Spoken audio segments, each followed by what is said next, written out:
Hello, everyone. Thanks for listening to Wake Up, Look Up, a podcast where we connect events happening in real time to the gospel of Jesus Christ. I'm Zach Wyrock.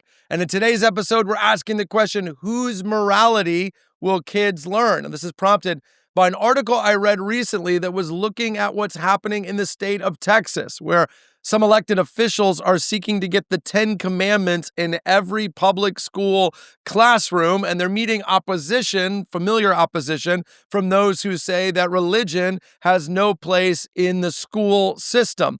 Texas actually passed laws in June of this year requiring the 10 Commandments to be displayed in public classrooms and encouraging and allowing for daily voluntary prayer, including the Lord's Prayer. Now, legal pushback followed, again, as you might imagine, and the law was actually found to be unconstitutional. It was seen as the establishment of religion, which, of course, the state is prohibited from doing. And the article that I read was actually an opinion piece in the New York Times where the writer was saying, look, we clearly don't want religion in the schools, but we do need morality. We need civic education. Keep the religion out and just teach kids what is right.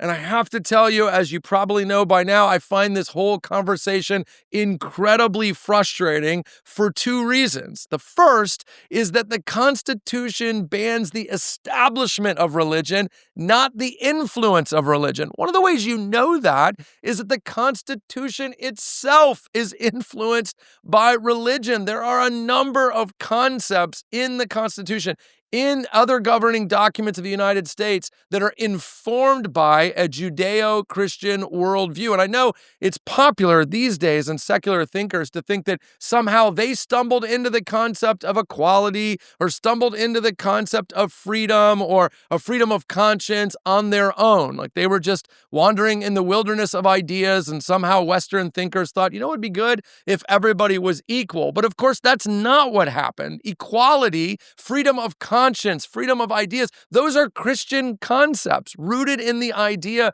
that we're made in the image of God, rooted in the idea that government has God-given authority that it cannot exceed. And the second idea here that really frustrates me is that somehow it's possible to teach morality totally untethered from anyone's worldview. It isn't. Look, our school systems are full of worldviews, especially the secular worldview. They're teaching our kids their version of sexuality, their version of gender, their version of morality, only it's rooted in what? It's rooted in nothing. It's rooted in their own thinking. That is it. So if you can teach my children your morality on a number of topics just on the basis that you think it's right, then why can't I, through my elected officials and through legal processes, pursue a different kind of morality being taught? Because the second thing here is, and of course, I understand I'm partisan,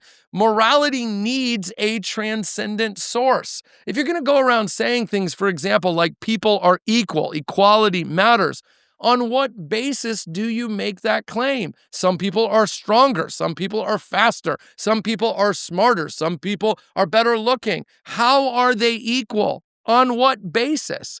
You have to have some source that you're appealing to, and that's where you're gonna have to turn to some transcendent source. And as Christians, of course, I think that transcendent source is the Bible. But if you don't have that, here's what happens. You end up with what we have in 2025, which is people on the far left and the far right saying horrific things like it's okay to kill someone you disagree with, returning to racist tropes that I thought we had outgrown as a society, because what they're saying is we don't buy the idea that everyone is equal. Where does that come from?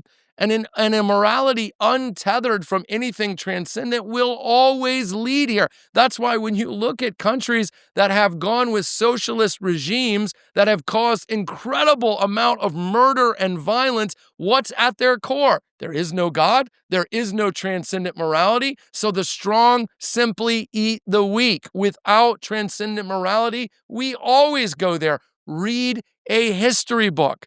And for Christians, I'll say this: we do belong in the public square. Jesus says in Matthew 5, we're a city on a hill. We are meant to give light. And I'm not suggesting that's only political, but it is, at least in some sense, political. Everywhere Christians go, those of us that engage in government, those of us that engage in entertainment, in the restaurant industry, in education, we bring the light everywhere we go. We have to stop being the one group that is apologizing for holding out our morality to shape our society. Someone's morality is going to shape our society. And this idea that we can somehow find a few basic concepts on which we all agree is ridiculous. We can't, because it has to be rooted in something. The minute I say we're all equal because we're made in the image of God, that means the baby in the womb has to be protected. That means the elderly can't take their own lives because of their pain. And now we're engaging in political discourse. It's inevitable. We have to do it. Listen, true neutrality is a myth. There are no neutral people. There are no neutral institutions. That's why the apostles said in Acts 5, when they were told by their government to shut up, they said, listen, we must obey God rather than men. I'm not suggesting we criminalize non-Christian thinking. I'm simply suggesting we belly up to the table and share our ideas on morality, which, by the way, have shaped Western civilization. I'm okay with everyone coming to the table with their own worldviews, and may the best ideas win. But I'm tired. I have to tell you, I'm tired of being the one group told to sit out of the conversation simply because our worldview is based on a faith claim. Everyone's worldview is based on a faith claim, and I'm willing to go toe-to-toe with any other faith claim anytime. Hey, thanks for watching this episode of Wake Up, Look Up. If you enjoyed it, please help us get the word out by sharing it with someone you think might benefit from it.